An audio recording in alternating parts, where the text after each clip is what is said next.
What's up, guys? Pastor Rob here, back with another reaction video. As usual, I'm joined by my son, Gage. What's up? And as usual, we're going to be listening to a song requested by you guys in the comment section of our video and analyze it from a biblical perspective. Now, keep in mind, we're examining this song as an individual piece unless otherwise specified, so this is not an endorsement of the song, the artist, or the genre as a whole, but an attempt to create discussion and encourage discernment while listening to music. For additional resources related to the channel, including additional commentary and merch, or to learn more about us and our mission, visit PastorRobReacts.com. Oh, and don't forget to follow us on social media. We're on Facebook, Instagram, and Twitter. We post almost daily, so you get some behind-the-scenes stuff as well as some personal stuff on there, so that's kind of fun.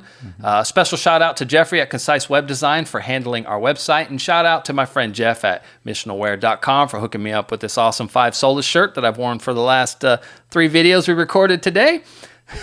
Also, a big thank you to our patrons for supporting the channel. Links to all of this and to additional study-related material in the description of this video. So today's reaction is from a band that we all know called Metallica. You ever heard of Metallica? I think I've heard of them. Okay. Maybe. Maybe, at least once, maybe. It's the song, it's been requested a lot. It's The God That Failed. And just based on the title, I can understand why. It's from their 1991 self-titled album, The Black Album. The Black Album. You know, that's a pretty special album because, well, for me anyways, that was the first metal album that I bought on CD. Interesting. Yep. It's probably, I don't want to say the first. I had the tape. That's just a long time ago. I had the tape, and I remember the album cover was so cool because it was black, but when the light hit it just right, you saw the little snake thing down in the corner. Yeah. And you opened it up, had all their faces in sort of black and gray. Yeah, to me, it was really cool. I don't remember this song. I'm sure as soon as we press play, I'm going to remember the yeah, same tune. here. It's been a couple years. You know, I don't think our audience realizes that, like, well, for me, I've been into metal for quite a few years. Like, it's always been an influential genre for me. And I was in it a little bit when I was a teenager. Some of the more popular stuff that was out at the time, like Metallica, Black Album. I mean, I remember going to the fair, you know, and you go on those spinny rides, like the I don't even know, the one that looks like the winter, I don't know, the Abominable something, I have no idea. Avalanche, I think it was called. And man, when they played like Holier Than Thou, or that song, well, I don't know what it's called. When they played that, I don't even know if that's from this album. Yeah, it's from that album. Okay. They played that song, or they played Unforgiven or something like that. Man, I just thought it was the coolest thing because I knew some of the words, you know? Yeah. So, but I don't remember this song. So I'm excited to get into it and give it a little bit of a biblical analysis because I'm sure there's going to be some meat there based on the title. So ready to just jump into it? Yeah, let's go. Let's do it. Metallica, The God That Failed. No, I know, of course, yeah. I used to listen to this while playing Need for Speed Most Wanted on Xbox. It was great. Really? Yeah. Oh, yeah, I remember that riff. Yeah. I don't remember the lyrics for nothing. Me neither. Man. I would have been like 11 or 12 when this came out. I was a fullback for the Little League football team. Well, I was the baddest thing in the world. Yeah.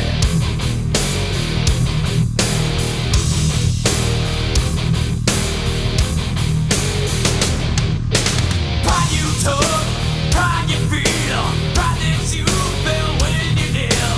Not the word, not the love, not what you thought from above. It feeds, it grows, it climbs all that you will know. Deceit, these are just what you believe.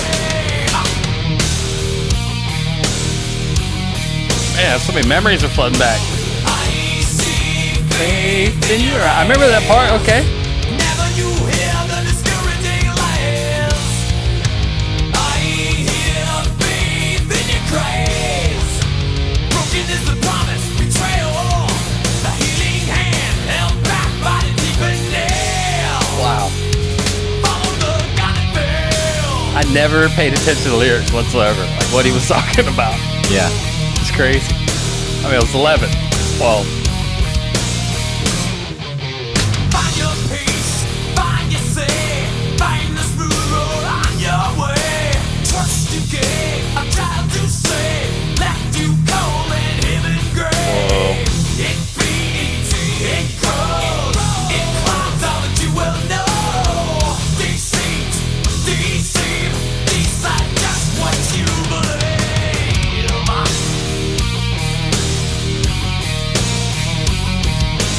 I see faith in your eyes.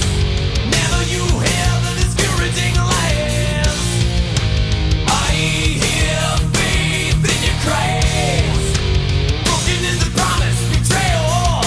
The healing hand held back by the deep nail.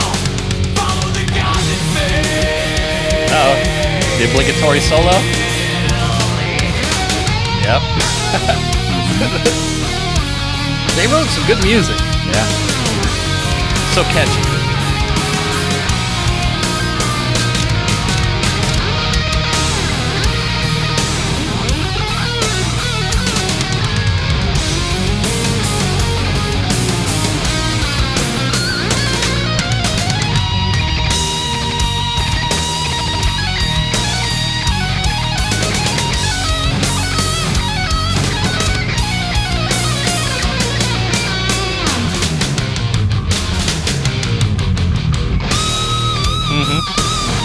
What's that? What's the guitarist's name? Kirk Kirk Hammett. Man, you getting it.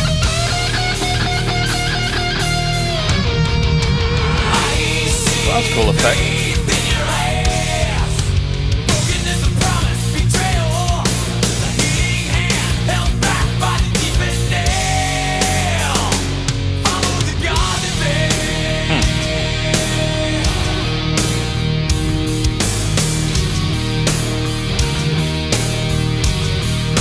Maraca? Oh, that's cool. It's kind of repeating what he's already said.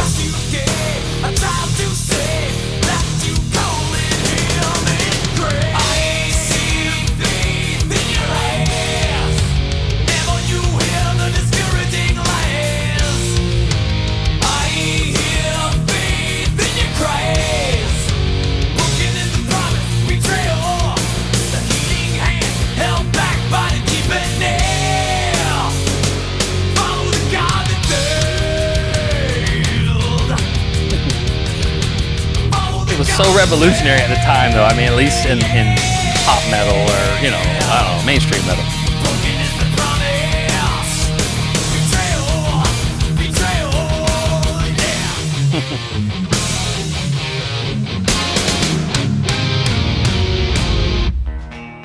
That was a cool way to end it. Yeah. I didn't expect that. That was good. That was a trip down memory lane. I remember the for tune. sure. For you as well. It's kind of neat that we both have memories. Totally different. Yeah, totally different. That takes me back to like 2016, hanging out with. So long ago. So long, yeah.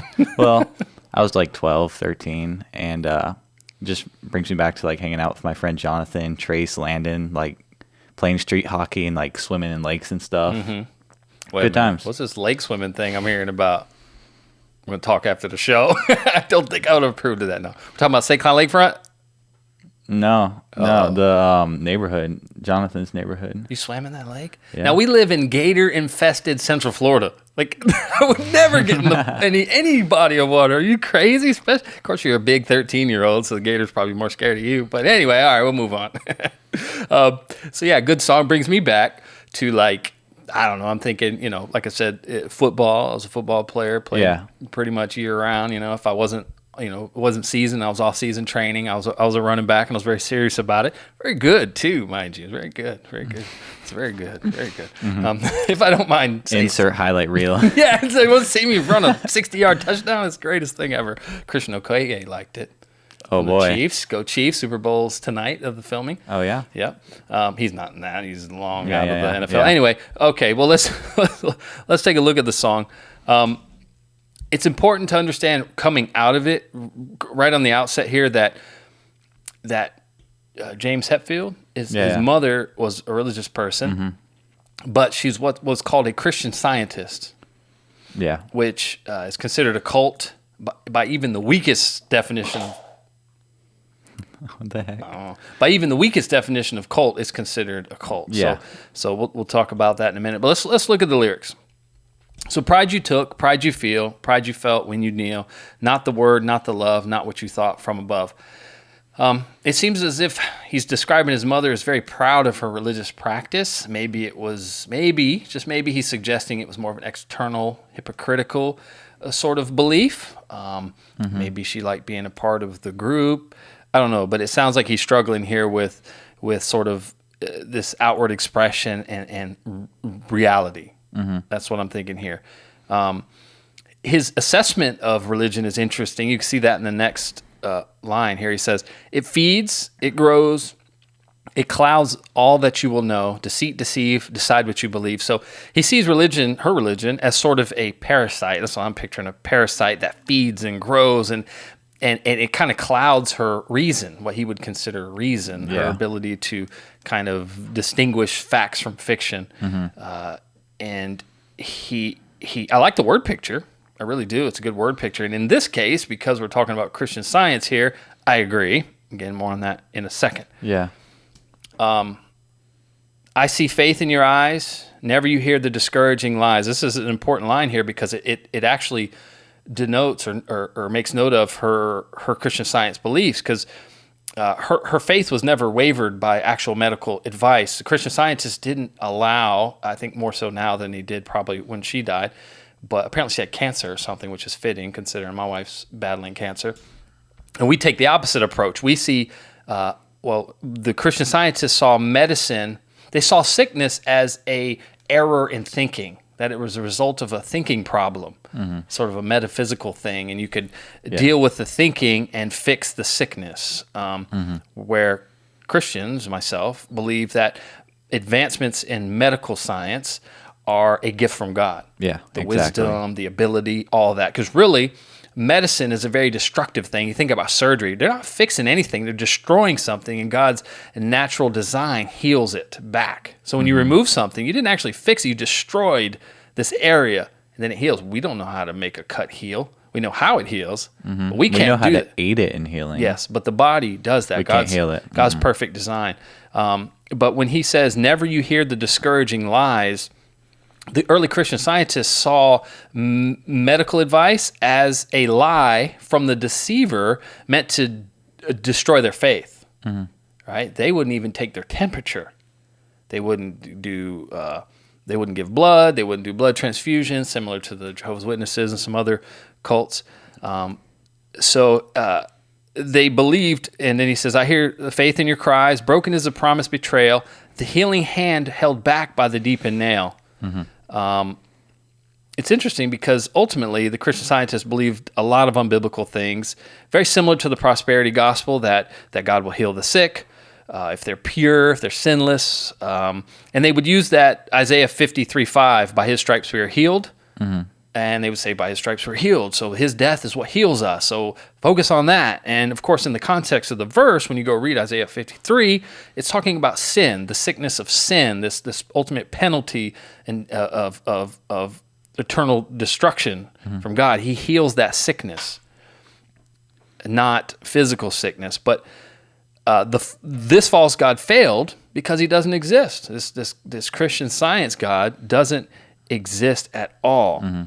And the healing hand held back by the deepened nail is sort of saying that, see, I don't know. There's a couple ways to look at that one.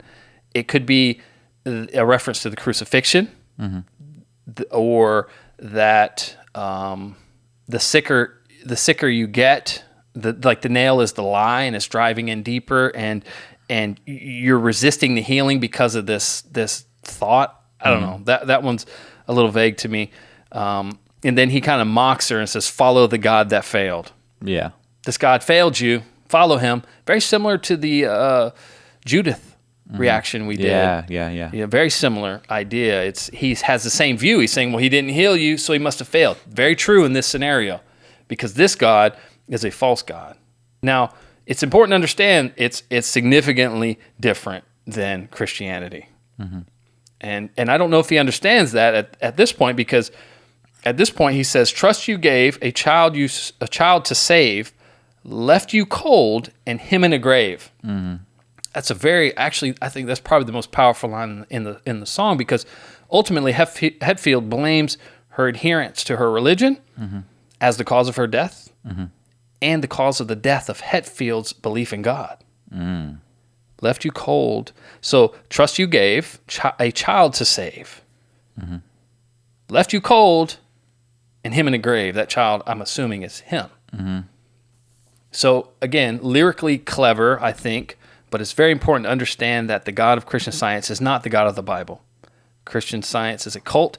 A cult is a counterfeit of the God of the Bible. Don't get the two confused. Anytime you see a counterfeit is meant to, and the reason why we don't like counterfeit money is because it devalues actual money.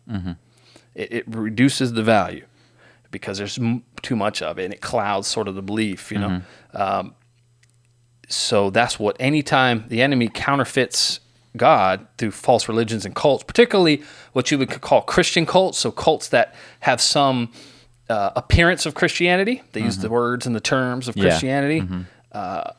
Those are the ones I believe are the most harmful. Because then you kind of go, well, if people can believe that, then maybe that's a lie. Well, no, not true. We have to determine, not based on people's beliefs, but what's true, what fits logic, what fits reason. Yeah. And this, if you study Christian Science, I don't know how anybody falls for this stuff. You have to really be duped. A lot of it's generational. A lot of it are people that are born into it. Sort of Jehovah's Witnesses are very the same. Very, very few new converts. So it was founded by, I'm going to give you a couple notes here just to look. It was founded by Mary Baker Eddy, who published her book Science and Health with the Key to Scriptures in 1875. She considered this book to be the final revelation of God. So it's like in addition to the Bible, which is a huge problem. Yeah, that's heretical, obviously. Yeah. She also claimed the Bible had many mistakes and that her writings provided the key. That's why she calls it the key to the Scriptures. Oh, I see. To unlock the Scripture. You find this in a lot of cults. A lot of false Christian cults will say, well, I have the information that you need to really, truly understand this. Yeah. Don't get that confused with a pastor or preacher teaching you and trying to help you understand what's there. They're saying that you can't understand this only through what I tell you. You can understand this. That's not the case at all. The Bible's written to common men, by common men, meant to be understood by common men. Sometimes we need assistance because we don't understand historical context, basic language, stuff like that. But once you get going, you can pretty much understand it on your own. It was kind of a metaphysical, weird thing. Apparently she had gotten sick at some point and read the Bible verse about the when they lowered the paraplegic or whatever, the paralyzed man down through the roof and and Jesus said, by your faith you're healed, or something like that. She read that verse and was miraculously healed. That was the story she told, and that's what sort of sent her on this idea that the way you think determines. Plus she hooked up with this guy, I can't remember his name, but he was a metaphysical healer, and he sort of give her a lot of these ideas that she ran with about your thoughts being the things that heal you. But Matt Slick from Carm, and I'll have some links in the description to this, speaking of Christian Science, he says, of all the biblically based cults in America today, Christian Science is one of the most interesting. Not only does it deny the essential doctrines of Christianity, but also it has completely reinterpreted the Bible. It drastically redefines the Bible's culture and terminology and rips thousands of scriptures out of their historical and biblical contexts. The result is a non-Christian mixture of metaphysical and philosophical thought. Christian Science is so foreign to the Bible that if it didn't use words like Jesus, Trinity, love, grace, sin, which these are all words they use, but they've redefined them. Trinity don't mean Trinity the same way we think of it. But he said, without those words, you'd never even suspect it had anything to do with the Bible at all.